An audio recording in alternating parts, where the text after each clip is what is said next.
Hoje eu vou te contar a história de Dorian Gray. Um jovem maravilhosamente bonito, um narciso de beleza extraordinária. Eu diria que os deuses foram bondosos com Dorian, mas o que os deuses dão, eles logo tiram.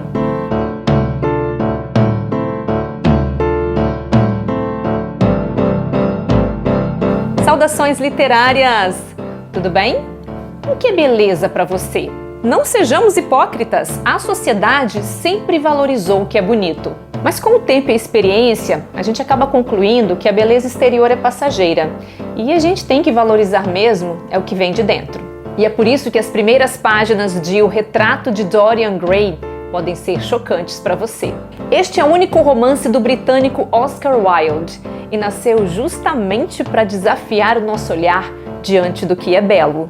O livro veio a público em 1890 e imediatamente inflamou o ânimo de críticos e leitores da pudica Inglaterra vitoriana, que prezava pela tradição e os bons costumes. Veja só, este clássico da literatura inglesa foi chamado de impuro, venenoso, nauseante e imoral.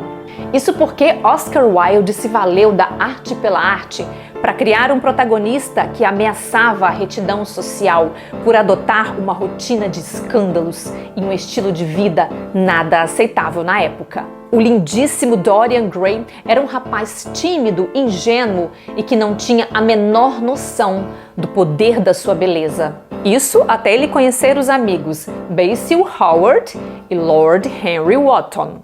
Basil era artista e pintou um quadro maravilhoso de Dorian. Lord Henry acompanhou todo o processo e aos poucos foi incutindo em Dorian conceitos que evocavam uma vida libertina e de culto à beleza e à juventude. Ao olhar pela primeira vez para o retrato, Dorian ficou completamente apaixonado pela sua própria imagem. Um ar de felicidade surgiu em seus olhos, como se ele houvesse se reconhecido pela primeira vez. O sentimento da própria beleza o assaltou como uma revelação. Ele nunca o tinha sentido antes.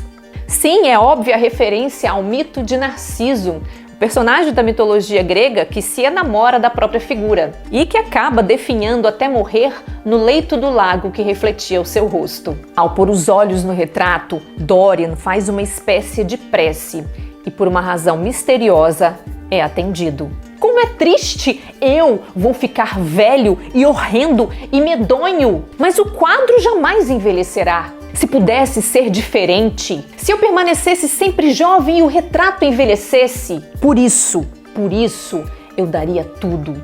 Sim, não há nada em todo o mundo que eu não daria. Daria a minha alma por isso. E assim, sem se dar conta de imediato, Dorian Gray estabelece um pacto em nome da juventude eterna e abrindo mão da sua própria alma.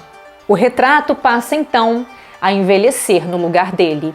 E esse fato nos leva a outra referência famosa, a história de Fausto, narrada por Goethe, o grande poeta alemão. Fausto, por uma vida plena de riqueza, prazeres e conhecimento, vende a sua alma a Mefistófeles, o diabo.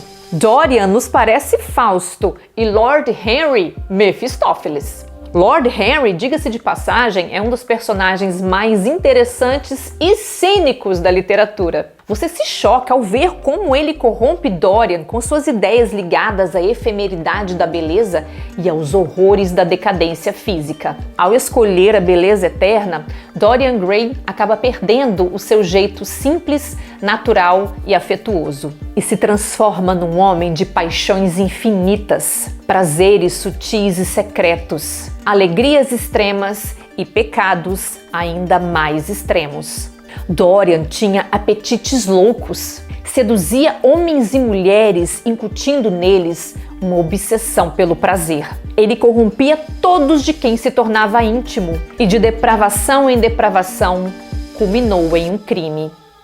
O retrato passa a carregar o peso de sua vergonha e a corrupção de sua alma. E a expressão do homem pintado na tela ganha um toque de crueldade na boca. Os olhos eram de um demônio, Gotas vermelhas detestáveis brilhavam úmidas e reluzentes em partes da pintura, como se a tela transpirasse sangue.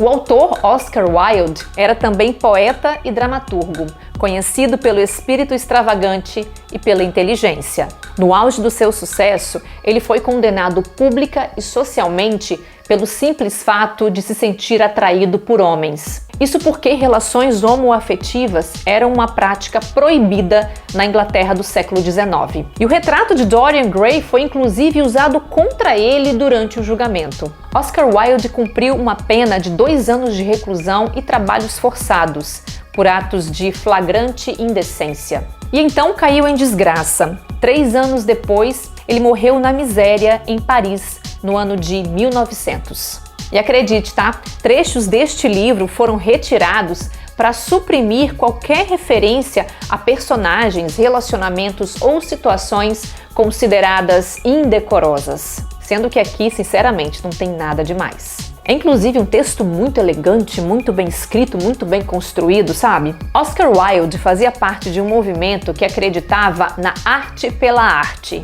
Ou seja, que a arte deveria ser apreciada pela beleza em si e não por aquilo que ela poderia significar. Isso quer dizer que ele não tinha pretensões moralistas em seus textos. O retrato de Dorian Gray extravasa aquela concepção clássica de romance gótico e de horror. Sabe por quê? Porque dialoga com o filosófico. E isso torna o livro mais denso, mais lento e mais interessante. Justamente por conta de seus longos momentos de filosofia. Mais de 130 anos depois de escrita, esta obra está longe de se calar. Aliás, parece que ela está sempre pronta a nos dizer algo. Com esse clássico absoluto, Oscar Wilde nos mostra que o monstro pode ser humano, demasiadamente humano, e que o embate derradeiro se dá com a nossa própria natureza, demasiadamente humana. E aí, meu caríssimo leitor, o que é mais horrível?